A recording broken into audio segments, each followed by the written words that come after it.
ప్రకాశం జిల్లాలో పర్యటిస్తున్న బాలయ్య ఉదయం మొగల్దూరులోని నారాయణ స్వామి దేవస్థానాన్ని సందర్శించారు. స్వామి పూజలు అందుకున్న అనంతరం పర్యటన ప్రారంభించారు. బాలయ్య ఈ రోజు కనిగిరి, మార్కాపురం, సంతనూతలపడ నియోజకవర్గాల్లో రోడ్ షో నిర్వహిస్తారు. రాత్రికి టంగుటూరులో బస చేస్తారు.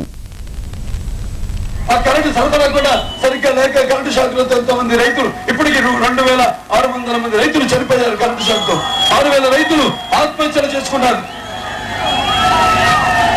రైతు పేరు చెప్పుకుని గద్దెక్కిన కాంగ్రెస్ ప్రభుత్వం రైతన్నలకు మోసం చేసింది.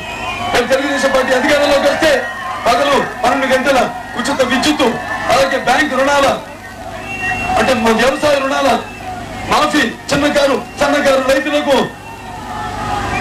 10 పైసల వడ్డీకి రుణాలు, అలాగే పశువుల కొనుగోలు సబ్సిడీపై రుణాలు, ఉచిత